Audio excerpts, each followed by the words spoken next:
Let's talk DNA structure. So, the structure of the DNA is really key to how DNA is able to do what it does, which is hold all of the information for every organism on Earth. How it does that is based on some of the basic chemical properties of the molecule that allows it to be very stable, for one thing, and then also it's able to use itself as a template to replicate itself and make copies of itself. And it can do this very accurately. And then it can also, because of its chemical properties, be used to hold information that would get first transcribed into an RNA and then translated into proteins that we use that are carry out all the functions of our biology. And so for today, what we want to look at is we want to look at some of the basic parts of what makes up the DNA and how that is going to we're just going to kind of look at some of the structure that will help us understand some of these other ideas of how that information can be held within the DNA and how that, and we'll also look today about how that structure allows the DNA to be copied and to be able to faithfully replicate it from one within a cell to be divided into each new daughter cell. Now, what we see here, this is the classic double helix that Watson and Crick determined was the basic structure of a DNA molecule. And adenine, thymine, cytosine, and guanine, or A, T, C, and G, are the basic building blocks of the DNA.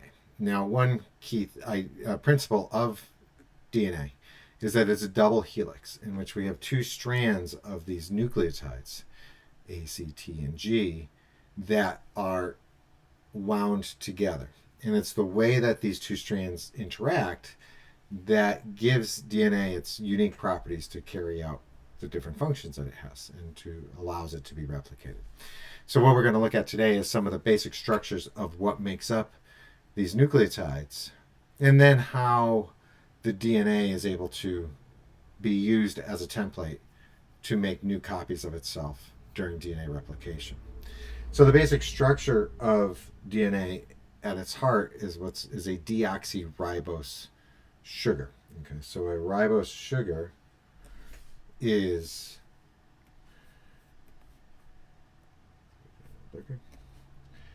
ribose sugar is a 5-ring structure, 5-carbon structure. Okay. When we're looking at an organic molecule like this, and when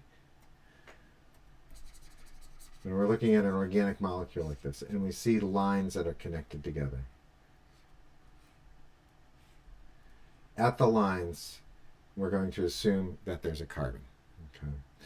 And now, each carbon can have 4 bonds. So when we don't write anything else attached to the carbon, then the remaining 4 bonds of the 4 bonds, the remaining lines that aren't depicted are assumed to be hydrogens. Okay, so these 5 carbons of the ribose sugar, we're going to number, which will help us keep our kind of allow us to reference different positions on the molecule that have different functions and different properties that will be important to the way DNA acts. And so this first carbon right here, we say 1 prime, where we give that the little line. This is 2 prime. The line is it gives it the prime. This is the 3 prime carbon, the 4 prime carbon, and the 5 prime carbon. Now, off of the 1 prime carbon, that is where the thing that makes each nucleotide unique is the part of the structure that is the A, the T, the C, or the G. So we have 2 different broad types of nucleotides. We have what are called pyrimidines,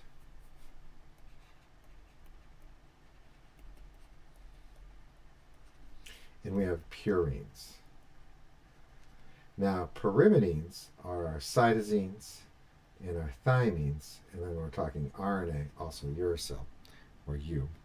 Okay, these are 1-ring structures, and then our purines are G and A, and these are 2 ring structures. So off of here, and these are what are called our bases. And so off of here is the base, which would be either an A, a C, a T, or a G. Okay, so we could say draw a circle and a circle like that and call this an A. Okay. Now, we're going to need room there for in just a minute. Now, off of the 2', if this was an RNA molecule, we would have an OH, which is referred to as a hydroxyl. But we're dealing with DNA here, so we deoxygenate this ribose, and we don't have an OH there. Off of the 3' carbon, we have a hydroxyl. Off of the 4' carbon, that's where we have this other carbon, okay, this other carbon. And then off of this carbon, the basic building block that we have, that we start off with, is what's called a triphosphate, because that's what that is, because there are 3 phosphates. Now off of each of these phosphorus molecules would be other oxygens bound to it, which we're not going to draw for simplicity's sake. So now a key component of the way DNA is synthesized is we always do 5' to 3' synthesis, which means we're going to be building, we're going to move from the 5' end and we're going to continue adding to the 3' end. And so we're always adding to the 3' end or the 3' hydroxyl. So if I want to add a nucleotide into this, I need to use this 3' hydroxyl. And the enzyme that's going to do that is DNA polymerase. Now, DNA polymerase requires this 3' hydroxyl, and then the basic building blocks that it's going to use to put together into a long linear molecule that is a nucleic acid, or our DNA, which would be these different strands. Okay, each of these lines is one of these nucleic acids, and we're going to attach together a series of these nucleic acids to get our strand of DNA. And then that strand of DNA, the backbone is what's called a phosphodiester backbone, which is going to have a phosphate at its heart. Okay, that's going to be the key component.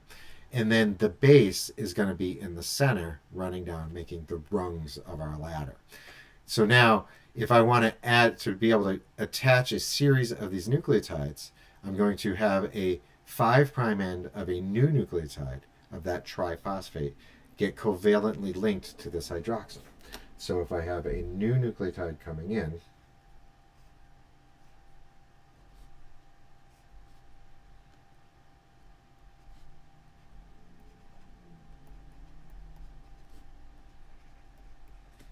like this, call this a base, we'll call that a G. Okay. So now, in order to connect these 2 nucleotides covalently, DNA polymerase is going to catalyze a reaction between this 3' hydroxyl that we see right here and this 5' and the phosphate on this 5' end. So remember, we have 1, 2, 3', 4', and 5'. So the 5' carbon, the phosphate on the 5' carbon, is going to covalently link to this hydroxyl right here. When we do that, these 2 phosphates are lost in what's called PPI, which gets recycled by the cell, or is not really anything that we need to worry about at this point. The hydrogen is lost as well, and you form a covalent bond in between these 2 molecules. Now that covalent bond is what's called your phosphodiester bond, which is what makes up the backbone, or the sides of our ladder.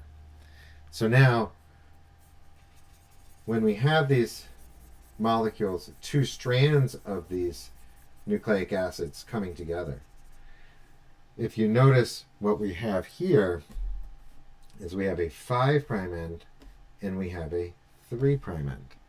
So we can say we have 5'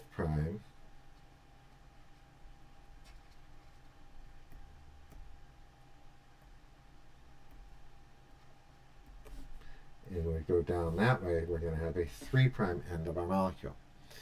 So one way that nucleic acids are going to interact with each other is what we call antiparallel, in which the 5' and 3', the two strands are going to be in the opposite orientation. And so if I have a 5 over here, and I follow this strand down and do a 3 over there, that's going to look confusing. So we'll do it on this strand for the sake of visualization. So if I have 5' at the top and 3' at the bottom, the other strand that I make is going to have 3' at the top and 5' at the bottom, and our 5 to 3 is going to go in the opposite direction. So if I draw nucleotides that are going to be base paired with this A and this G, then what I need over here, I'm going to have a T. Okay. Now that T is going to be covalently linked. That T is going to be part of the other nucleotide on the other strand. It's going to be R1, R2, R3, R4, the 4th. This is our 5' that has our phosphate. And this phosphate is going to be connected to the next nucleotide.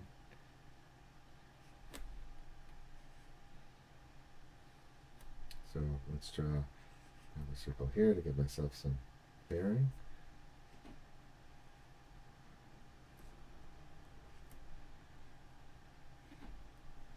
And so this is the 1', 2', 3', 4'.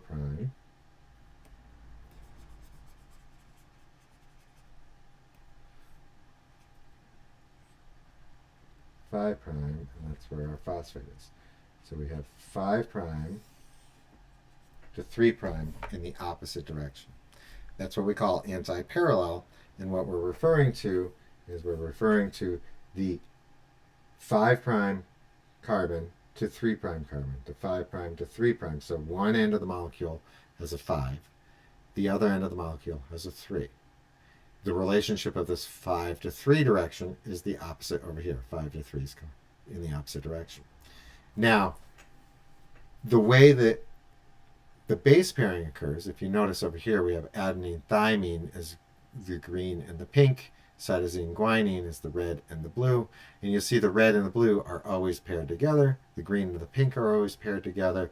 That's what we refer to as complementary base pairing. So complementary base pairing is hydrogen bonding occurring between the nucleotides. Okay? And between an A and a T, we have 2 hydrogen bonds, and between a G and a C, we have 3 hydrogen bonds.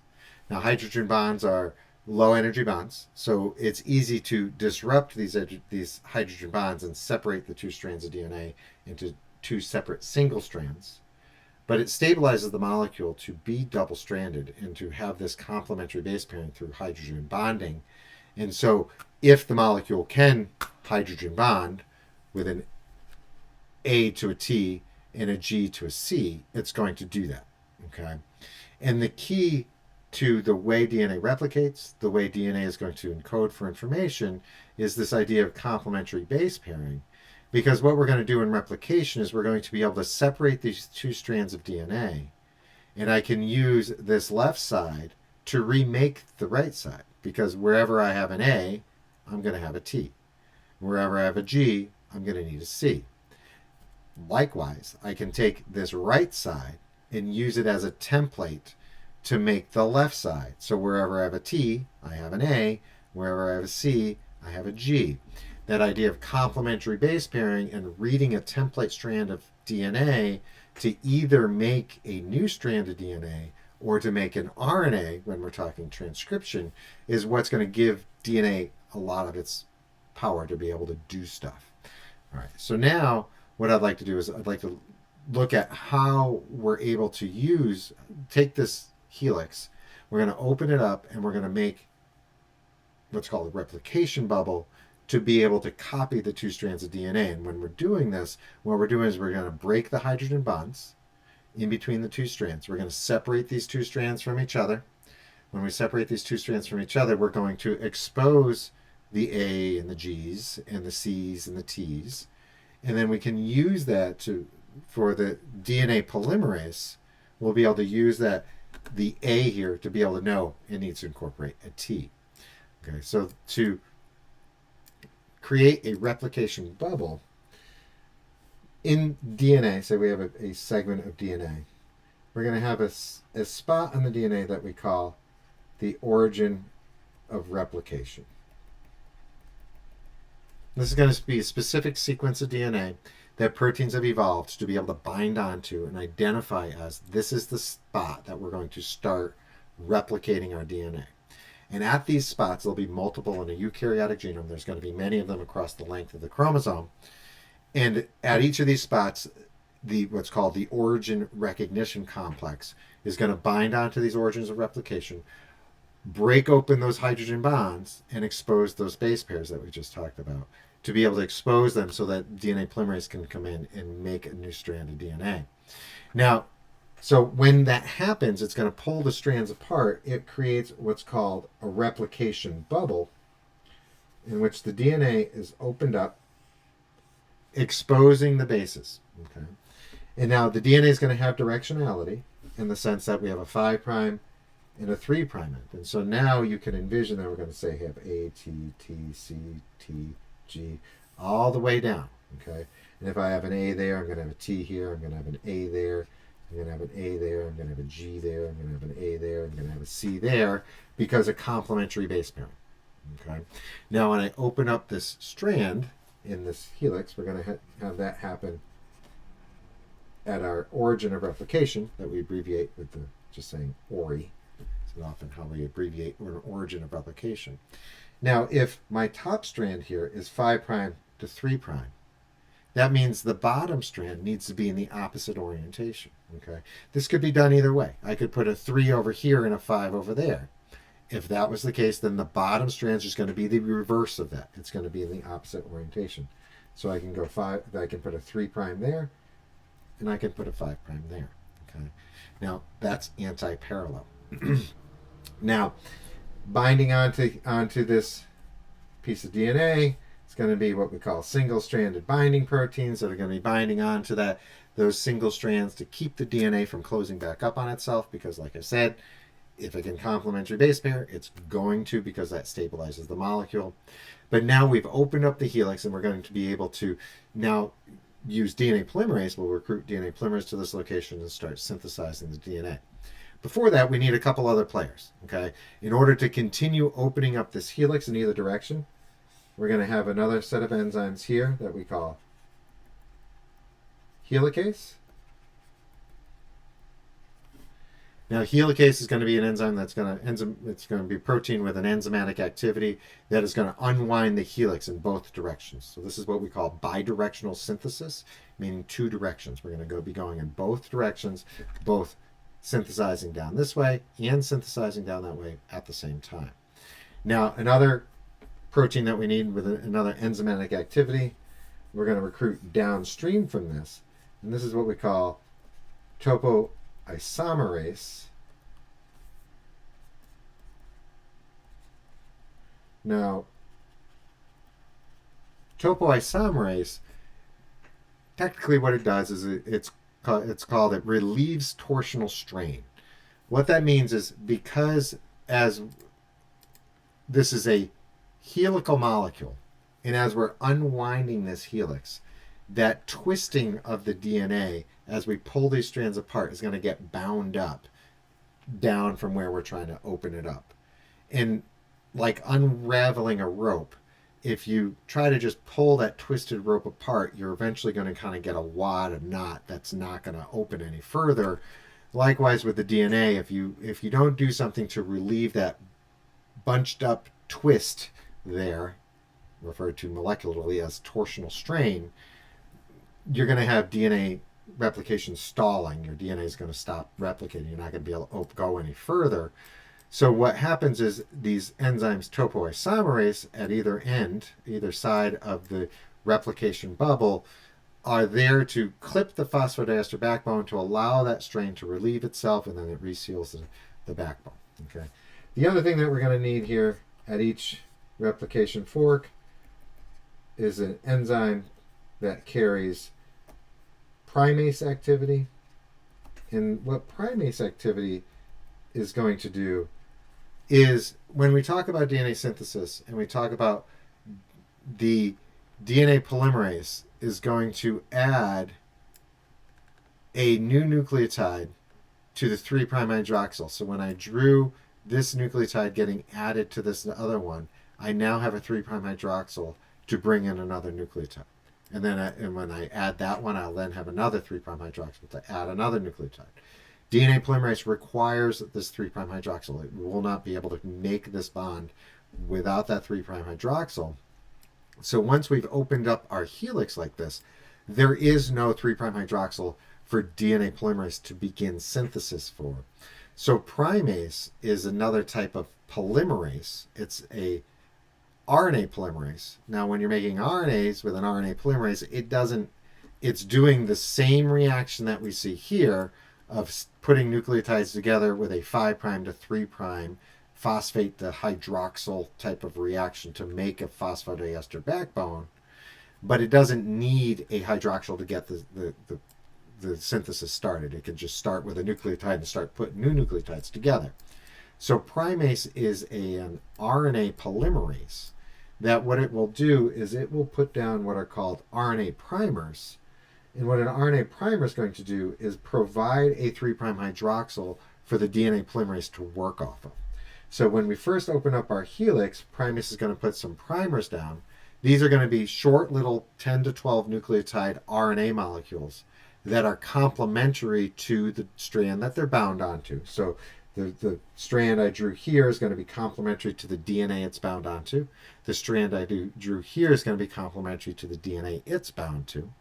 Now, these are little stretches of nucleic acids, so they are also going to be, so they're complementary paired to the strand it's bound onto, and they're also anti-parallel.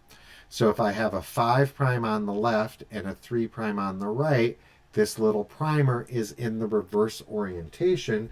So if I have 5' on the left, that means that I have 3' on the right. Okay, and I have 5' on the 3' on the left and 5' on the right. Now the key to this is that 3' is where I have a hydroxyl, where I can just have synthesis occur. And as we showed up here, as I add this molecule in at the 3' end, I now have a 3' hydroxyl. That too, as DNA polymerase adds a new nucleotide here, it'll then have a 3' hydroxyl on and on and on and on. So we'll be able to just continuing opening the helix in what we call continuous synthesis, or create what we call a leading strand. And so DNA synthesis will proceed going in this direction, and as the helix opens up, we'll just keep on trucking and keep on making more DNA. Now the same thing on the other strand, where at the same time synthesis is going to be occurring on the other strand, and this RNA primer that we put at the bottom here, again, is going to be anti-parallel. It's going to be complementarily binding to this location on the DNA.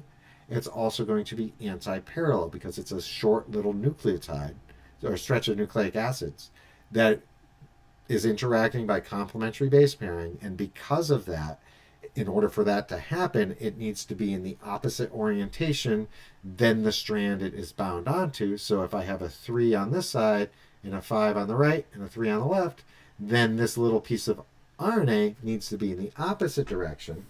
And so if I have a 3 on the left, I have to have a 5 on the left. And if I have a 5 on the right, that means I need to have a 3 on the right, 3'. If I have the 3' on the right, that's where my hydroxyl is. That's where I get continuous synthesis. That's where I get my leading strand. And so then I synthesize DNA just continuously there. And so this is where we have what's called the leading strand, or continuous synthesis or replication. This is also a leading strand. Now we run into a problem over here on the 5' end of each of these primers. the 5' end of each of these primers, DNA polymerase can't attach a nucleotide to that. It needs that 3' hydroxyl. So to solve this, as that helix keeps opening up, Primase will continue to put down short little RNA primers. And so we will put short little RNA primers. And again, this is going to be in the same direction. We got 3' and 5'. Where we have the 3', we'll be able to just do synthesis again. As the helix opens up some more, we're going to put another primer down that has a 3' and a 5'. Where the 3' is where we have a hydroxyl, where we're going to be able to get synthesis. The same thing's going to be occurring on the other strand. As we open up the helix, a new primer will be made, 3' and 5'. Where we have the 3', we'll get synthesis. We'll then have another primer, 3' and 5', and we'll get synthesis again. Okay. Now, that synthesis, as we go, what you see is now we have these fragments. This is what we refer to as the lagging strand, or discontinuous synthesis.